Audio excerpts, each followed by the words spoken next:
না, কারণ চলবে না, কোনো রাজা বাদশাহ চলবে না, সেদিন একমাত্র কারণ চলবে না আল্লাহ। আল্লাহ কোরআনে বলেন যে নিমায় আল্লাহ বলে ইয়াউমা তাআলা রাসূলুল্লাহ সাল্লাল্লাহু ওয়া তাআলা সেদিন একমাত্র কারণ চলবে আল্লাহ, সেদিন অন্য কারণ চলবে না।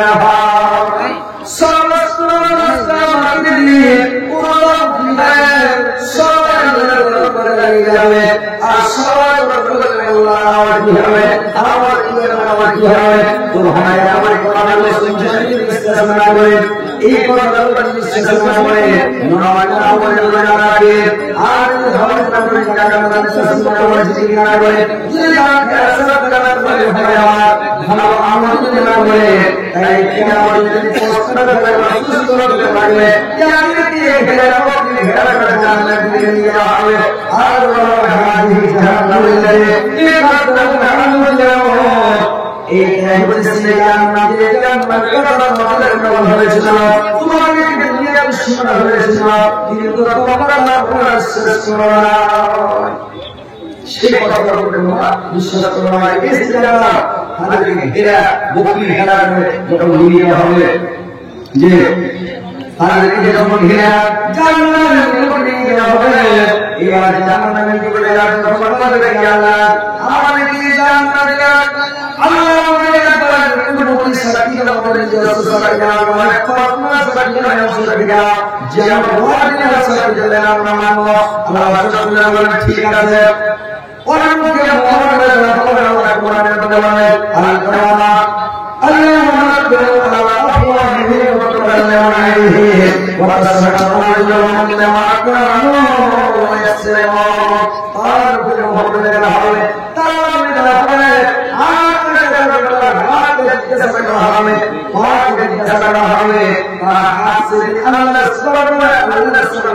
বলে এই জন্য আল্লাহ বলেছে তোমরা হাতটা তসবিহ করো, হাতটা তসবিহ কাটিয়ে তসবিহ করো না, তোমরা কাটিয়ে তসবিহ করো না, কারণ আল্লাহ সামনে আমাদের আঙ্গুলের কথা বলবে, আঙ্গুলের বিধার কথা বলবে হয় কায়ামতের কয়েকটা জিনিস কথা বলবে যে কোরআন আল্লাহর সঙ্গে কথা বলবে। আপনি যদি কোরআন তেলাওয়াত করেন তাহলে আপনার পক্ষে কথা বলবে, আপনি যদি কোরআন তেলাওয়াত না করেন তাহলে আপনার বিপক্ষে কথা বলবে। আর কোরআন পড়ে আপনার পক্ষে কথা বলবে আল্লাহ তোমার মনে বেশি ছেড়ে দাও, আল্লাহ ক্ষমা করে দাও। কোরআন তেলাওয়াত করেছে আল্লাহ, যদি কোরআন না করেন আপনার বিপক্ষে বলবে আল্লাহ আমাকে ঘরে তুলে রেখেছিল, কাছে রেখেছিল, আল্লাহ আমাকে রেখেছিল কিন্তু আমাকে পড়েনি, আমাকে তেলাওয়াত করেনি, কোরআন খুলে রেখেনি আল্লাহ আপনার বিপক্ষে দরখাস্ত পেশ করে রেখেছে, কি করবে? তো কোরআনের কথা বলে আঙ্গুলের কথা বলবে, আল্লাহ কি বলবে? শ্যাম রোজা, রোজা দরবারে কথা বলবে, সেদিন বলবে আল্লাহ ও রোজা রেখে শ্যাম পালন করছিল,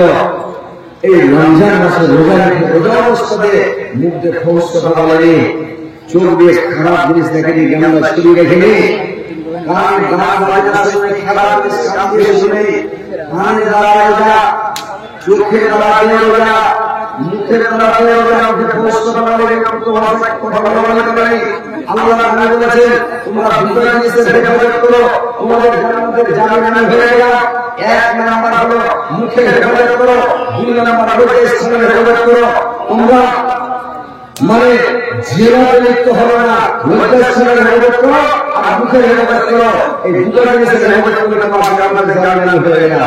তো ভাই মুখে সমস্ত কথা বলবে না, অপুত্র ভাষায় গানাগানি করবে না, মুখ দিয়ে কাউকে হুজুর গিল্লা ঘটনা সেটাকে দুর্নাম করবে না, বুঝতে পেরেছেন? কোন মানুষকে কষ্ট করবে না, হারাতে দেবে না, কোন মানুষকে অপমান করবে না, বেইজ্জত করবে না। আল্লাহ রাব্বুল আলামিন কারণ আমাদের জানেন আল্লাহ পাক তিন প্রকারকে ক্ষমা করবে না। বারবার যদি কালাম আসমান থেকে জমিন পর্যন্ত, আসমান থেকে জমিন পর্যন্ত সারা পৃথিবী পাক করে মহানে পাক বিধি আল্লাহ করে আমাদের জনগণের সাথে সাক্ষাৎ করে আল্লাহ বলেছেন আমাদের আসমান থেকে জমিন পর্যন্ত, আসমান থেকে জমিন পর্যন্ত সারা পৃথিবী ক্ষমা নিয়ে আমার মাদ্রাসার সাথে সাক্ষাৎ করব, কিন্তু আমি তিন প্রকার লোককে ক্ষমা করব না। তিন